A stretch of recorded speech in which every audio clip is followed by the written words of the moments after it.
hari ku munsi wa Mungu itariki 27 z'ukwezi kwa mbere mu mwaka w'2013. Umusi w'umubabaro, umusi w'agahinda, umusi utereye abarundi. Hari mu gaturuturu mu bucagucagu hagati y'isaha 12 n'isaha 1 z'igitondo. Niho twumva inkuru y'incamugongo mw'iradiyo. Bati yereka isoko nkuru ya Bujumbura irahiye. Bati tabara zana kizimya moto. Ico gihe abantu abategetsi barashwa baduka, ariko bashika ku isoko umuriro uza wabaye umuriro. Abantu isinzi bari ngaho, abarira, abakoma induru, harabita no mu muriro bagomba gukiza ivyabo. Eka karagahinda. Ico gihe bivugwa yuko hari kizimyamoto imwe yonyene. Iyo rero ikaba yabikwa muri peseri, ariko mw'uwo mwanya iyo kamyo siho yari. Bikavugwa yuko yari kumwe mu bihangange bikomeye muri leta yari ico gihe. Batabarije isoko haraciye nk'amasaha 2 iyo kizimyamoto itarashika. Ihava irashika ibintu biza vyakomeye ataco igikiza kirekire. Iyo kizimyamoto yananiwe, igihugu kibanyi c'u Rwanda kirungika helicopter yaje kuvoma amazi muri Tanganyika kugira ngo ifashe kuzimya umuriro wari guhava utandukira n'izindi nyubakwa, ibintu bikononekara gusumba. Igenderanire y'igihugu c'u Burundi n'u Rwanda naho atari myiza kino gihe, iki kintu bantu b'Imana naho twoba turi intashima, igihugu c'u Rwanda carakoze. Mwiyumvire iyo onatere yasha, poste igasha, BCB igasha, station iri haruguru y'isoko igasha, izi banke zegereye isoko zigasha, uko abarundi twari kugira igisebe cogoranye gukira naho nikindi kitarakira. Rero ntitumere nka wa wundi ngo tubi ntashima gushika yaho itariki nkiyi tutibuka igikorwa gikomeye igihugu kibanyi c'u Rwanda cakoze. Ibi ndabivuze kuko uwo musi ibintu ariko ndavyirabira, kandi ico kintu carankoze ku mutima. Umubanyi niwe muryango, niwe nshuti aguserukako nkumagorwa, niwe muzimya muriro, niwe nshuti yawe, niwe aguserukako iyo amagara gukitse. Alala murambaga uno musi aka karirimbo kahora kavugwa mu gikino Umubanyi. Cari igikino ciza cane canditswe na Marie Louise Sibazuri.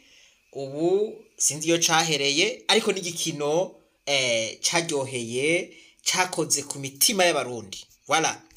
Rero aka karirimbo dusubire tukiyibutse, tukinovore, tugashishozeko. Nakaririmbo karimwo ubutumwa buhambaye.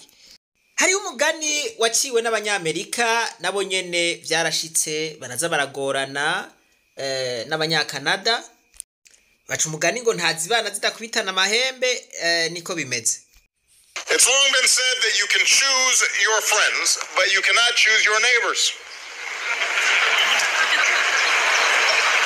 Ati kuva kera vyamye bivugwa yuko ushobora guhitamwo abagenzi bawe, atariko ntushobora guhitamwo umubanyi. Aka kantu murakumvaga yemwe? Basha abagenzi mujana urashobora kubahitamwo, je nzojana na naka. Okay, point. Ariko ntushobora guhitamwo umubanyi. Umubanyi wisanga muri kumwe. Hari igihe umusanga ngaho canke hagusanga ngaho mukabana wavyanka wavyemera, kandi umubanyi ni waguserukako mu gihe n'abandi bataragushikako. Well, by virtue of geography, the United States and Canada are blessed to be neighbors. And by choice, we are steadfast allies and the closest of friends. Ati igihugu ca Amerika n'igihugu ca Canada vyarahezagiwe kubona biba ababanyi. Ati natwe twaciye duhitamwo kuba abagenzi, kuba abazimyamuriro. Natwe reka mvuge nti abarundi n'abanyarwanda twarahezagiwe kuba ababanyi. Ico tumaraniye gisumba kure niyo ico dusanzwe dupfa. Si ivyo nariko iki naco nyene cari gikenewe yuko tucibukanya. Nuko rero ico gihe isoko isha Uburundi bwahomvye amamiliyaridi n'amamiliyaridi. Igipfungu kitagira uko kingana kiracari muri iyi dosiye. Hari vyavuzwe yuko isoko yaturiwe n'abantu bari ku butegetsi. Abategetsi bamwe bamwe bonyene barivugira yuko iyo soko yoba yaturiwe n'Imana kugira ngo yubake yindi soko ya kijambere igezweho. Uwo ni nk'umushikiranganje yarajejwe intwaro yo hagati mu gihugu Edouard Nduwimana w'ico gihe. Inkuru y'umwana isubira inyuma, icumugwi warujejwe amatohoza washitseko nuko iryo soko ryoba ryaturiwe na bateri yari ndani mw'isoko. Ariko ivyavuye muri ayo matohoza abantu benshi babibonyemwo akanenge, ibinenge, bavuga yuko hari amapudre yoba yaraguzwe yuguturira iryo soko, kandi bikavugwa yuko hariho umuhindi yari yaguze ayo mapudre, ariko isoko rimaze gusha yaciye yicwa kugira ngo amatohoza aburabutswe.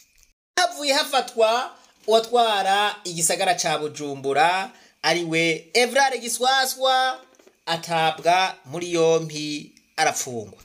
Haciye hafatwa n'abandi bakorera muri Sojemak. Abo bose bagirizwa yuko batashoboye gutunganya neza iryo soko, bagirizwa yuko bari ibiturire bahabwa n'abantu bagiye barubaka mu tuyira gushika yaho kizimyamoto itari gushobora gushika mu isoko kugira ngo ishobore kuzimya. Ariko murumva yuko niyo kizimyamoto atari naho yari. Ico gihe vyaraboneka yuko ari ivyitwazo bagize kugira ngo bazimagize ibintu abantu base n'abavyibagira. Haravuzwe n'ibintu vy'ibimazi vyatangiwe kuri iyo soko, nukuvuga ngo havuzwe ibintu vyinshi cane. Ndabibutse ko iyo soko yatanguye kubakwa mu mwaka w'igihumbi kimwe n'amajana 1992 irangira mu gihumbi kimwe n'amajana 1994. Gushika ino saha tuvugana iyo soko yabaye igisambaseke. Iyo soko yaramezemwo ibisanze n'ibisigarigwa ntivyakubuwe ngo bivanweyo. Uyiravye iteye agahinda, wokorora n'amosozi. Abavuze yuko iyo soko yoba yaratanzwe kw'ikimazi n'abategetsi kanaka ntawo bahaririza cane, kuko uravye imyaka iheze iyo soko itarasanurwa, ata n'umugambi uboneka yuko uriho ukuyisanura. Ikibazo kijanye n'isoko nkuru ya Bujumbura isoko hajya ahantu yari kijya kibanza, ni kibanza bavuga ni ciwe cy'igihugu. None yakubahwa kigira cya kabiri uyu harabuze abantu bashobora gusana ya soko. Ubu Bujumbura bikata bamukuru w'ubutunzi, hajya naho habona ko hamwe mu kubakwa inyubakwa nini nziza coba ari kirezi giteretse hagati muri kino gisagara zishobora gutuma n'ubutunzi bwisununura bikambere n'abantu bagira kudandazwa kuko mu meno n'Rwanda kivuye gusa bari kutubwira rero aho bigeze byo kurondera abashobora gushira itahe hamwe bakubaka neza ahantu kugira ngo ashobore kugira akamaro abere igihugu ndetse n'igihugu cyose.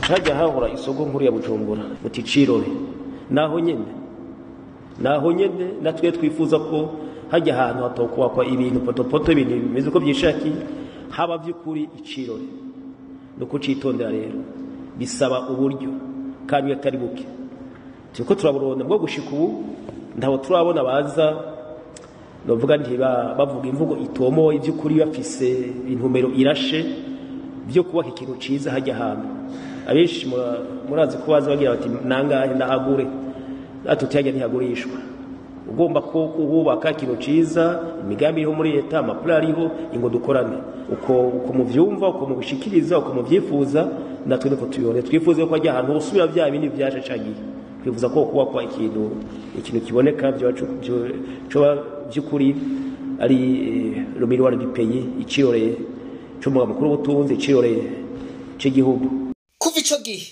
gushika ino saha turiko turavugirako dossier y'abaturiye iyo soko ntirasubira gukurikiranwa, isoko ntirirubakwa kandi iryo soko ryari rimeze nk'ikigega c'Uburundi. Amafaranga yo kubatsa iryo soko leta yarayabuze bigenze gute? Kubera iki ayubaka ama etage aboneka? Kubera iki ayubaka ibibuga vy'imipira y'amaguru aboneka? Kubera iki amafaranga yo kugura inzu z'abategetsi mu bihugu vyo hanze aboneka? Ayo mafaranga vahe? Ayo samwe yibwa? Ayo si amafaranga yoje kurangura imigambi y'iterambere harimwo no kubaka iri soko? Yerekana tujyaje mwaguze hanze twakorana n'ibihugu tukazigarukana. Rero utagira inzu hanze cyatanga ngo hari abafite inzu hanze murazifise. Ikimbabaza nuwo mwumvikane uba hagati y'umugwizatunga n'umukozi wa leta kugira bibe igihugu. Ico ndamukundira umukuru w'igihugu amaze guhishura amabanga menshi, nico gituma abantu bamwe usanga bamwanka. Tugerageje kugira ubushakashatsi hari n'amazu rero wampaye inka yo muri Canada abo bategetsi baja kugura. N'amazu yo ku rwego rwo hejuru wampaye inka. N'amazu nyene mbona yuko yubatswe neza. Harabayagura muri Canada, muri Etats-Unis. Murumvise yuko avuze ko hari n'abayagura i Dubai, yama apartment meze neza wabaye inka. Aha rero ni danje. Ubu rero bijukiye guca barungika y'abana babo bakaja kwigayo bakiga bayabamwo. Voilà. Kurundi ruhande naho isoko ryabaye ikuburiro. Ryabaye umwavu. Hajya abategetsi bacu vy'ukuri barakunda igihugu c'u Burundi. Vy'ukuri barakunda abarundi. Hajya mu nyigisho zo gukundisha igihugu abene gihugu.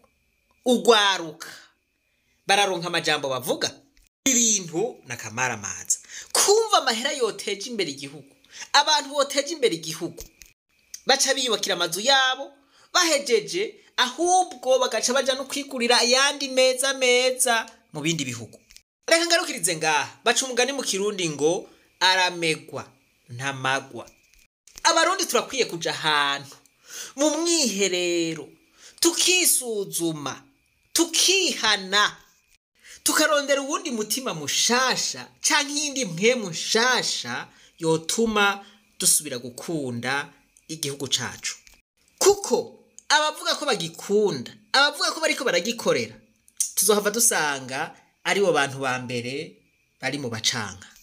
Iri jambo ryavuzwe n'umukuru w'igihugu ryarantangaje gose. Aka gafoto murakabona gawampaye inka. Aka nakarondeye ndasubira ndakarondera mu marishive. Mana yanje. Mwebwe rero ingorane nuko mudasorora. Aka gafoto ndagakuye kure. Hari umuntu yoba kazi. Voilà. hagati y'umwaka w'ibihumbi 2010 n'umwaka w'ibihumbi 2015 niho iyi foto yasohoka, kandi yasohowe n'abagumyabanga aribo bariko baraterana amajambo bavuga bati iyi ni inzu honorable Pascal Nyabenda yaguze muri Canada. Ico gihe twumva umengo ntibishoboka, duti abategetsi bobura amahera yo guteza imbere igihugu bakaronka aho kugura amazu muri Canada. Bamwe baravuga bati turazi naho iyo nzu iri muri Canada. Rero nyene icubahira umukuru w'igihugu yangaruye akenge ndatembereza umutwe nca nibuka aka gafoto. Vyumvikana ko ivyo avuze abizi neza kandi ari vyo 100%. Rero nk'abarundi ata bintu vy'imigambwe, ata bintu vy'ibi na biriya, mwiyumvire ubuzima tubayemo, mwiyumvire n'ukuntu abategetsi bacu bahitana amahera yo dufashije bakaja kuyagura amazu mu bihugu biteye imbere. Ibizo mubona ntibariko barabibamwo, ca mwiyumvira urungitse abana babiri canke umwana umwe akaja kuba mu kizu nk'iki. Iki kizu kiriko kiratanga amakori mw'ico gihugu, uwo muntu aguma atanga amakori. Mugabo twebwe raba ingene tumerewe, amabarabara ubu ntawo bakivuga ntukuvuga ingene asa, isoko ryo mwabonye ingene ryimereye. Abantu ntibapfumbe bagira bati basi reka twubake ihinguriro rikomeye ryoha akazi ugwaruka. Naho nyene babigize mu mahera bivye baba bagize branchement d'argent. Cyo gituma nari mvuze nti abarundi muri rusangi turakwiye kugira umwiherero, tukisubirako, tukiyibutsa ingene twosubira gukunda igihugu cacu, tukacubaka, tukareka kwikunda ubwacu, ahubwo tukiyumvira ku nyungu z'igihugu, tukava mu bintu vy'uburyarya byo kuvuga ngo ni twebwe dukunda igihugu ariko ari twebwe ba mbere nyene tucanga. Imana yo mwijuru nibahezagire mwese. Reka twibananirize kwa rugendo rwacu maze tugaruze umunezero Satani yatunyaze. Umuntu atarashika mw'icuro ry'abarundi bose turamuhaye kaze. Ntimwibagire kugira subscribe na partage na j'aime ku rubuga rwacu rw'ishure ry'abarundi bose. Nimurote mwibagirana ryasango ry'itariki 12 z'ukwezi kwa kabiri aho tuzokwerekana ingene twogaruza umunezero Satani yatunyaze. Azoba ari saha imwe z'ijoro mu masaha y'Ibujumbura.